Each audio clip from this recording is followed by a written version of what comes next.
Kind of Mr. We all forget, yeah. We're all choked up. Yeah.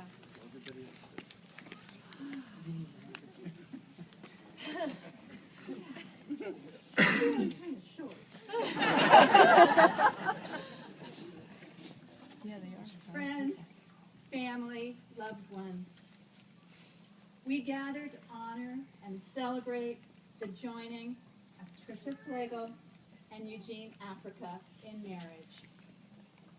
In our lives, if we are fortunate, we find ourselves on sacred ground, in a moment so full of promise that words cannot frame the miracle that unfolds before us. And we are blessed simply to be present. And now, much to our amazement, we find ourselves right here, witnessing this marvelous celebration. Who would have thought? Not you. Not you. How did this come to pass? Well, it takes a particular kind of courage to stand before your community and use words like promise and bind my life to yours.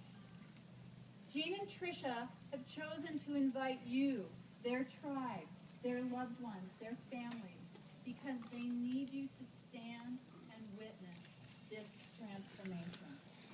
They want you to stand beside them as they enter into this new chapter of their lives together, where they will see one another and say, "This is my husband, and this is my wife."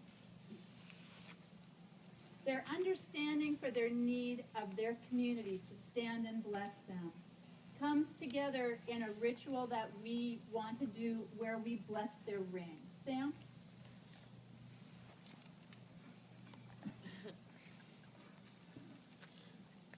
No, keep them together now. You're gonna.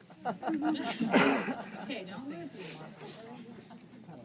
Gene and Tricia would like very much for all of the members of the wedding party and their family members in the front to take these rings and hold them and bless them before they're exchanged. When these rings come to you, I want you to hold them for a moment and consider the courage, the grace, and the joy that these two will take with them through all of their days as their life unfolds before them. As they navigate these years, these rings will hold your blessings. And they wanted to pass them to all of you, but there's too many. So we're going to start here.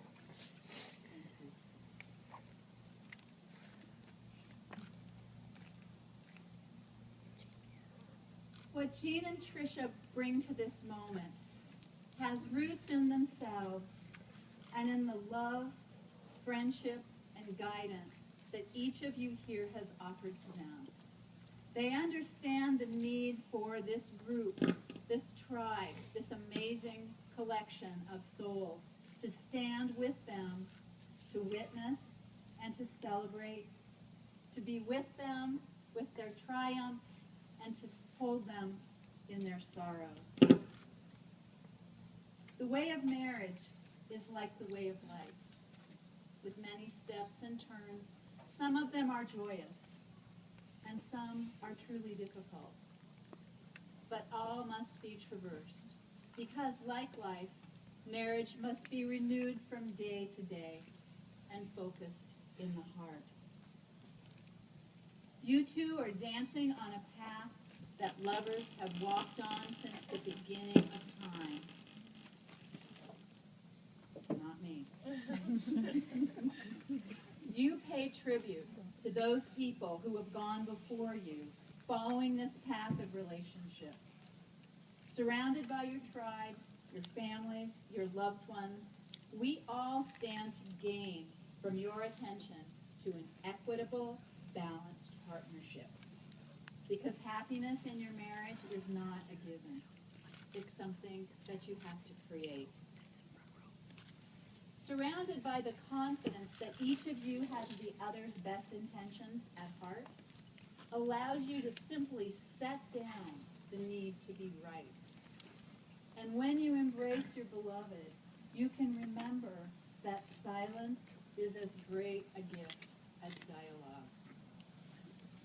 Most importantly, please don't take yourself so seriously. Humans were given the gift of laughter because we are so ridiculous. So when you find yourself just locked in that impossible moment, if you let your face relax and it automatically starts to smile, you will find that that moment dissipates and changes. It's a gift that you can give each other over and over again. We are very pleased that your paths in life have brought you to this moment. And we're very pleased that you've invited us to stand here with you today. So I ask you to remember, above you are the stars and sky, beneath you the earth and the sea. So as time passes, I want you to remember, like the sky, let this love be deep and never ending. Like a star, let your love shine constant in the darkness. Like the earth, let your love be strong and support you.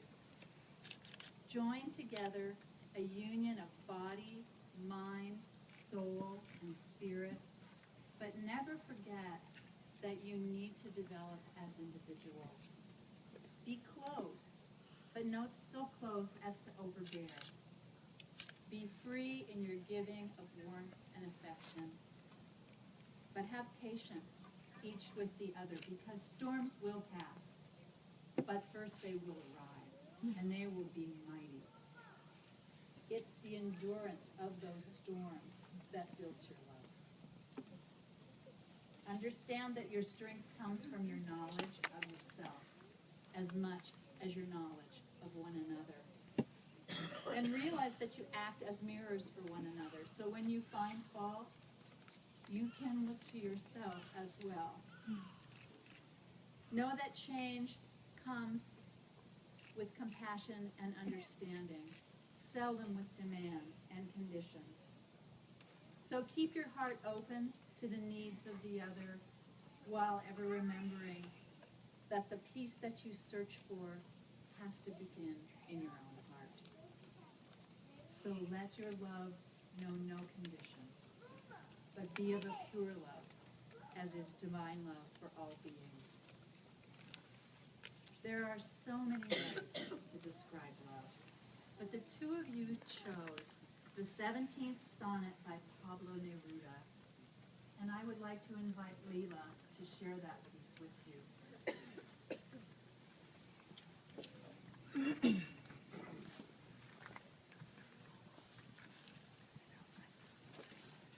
Thank you.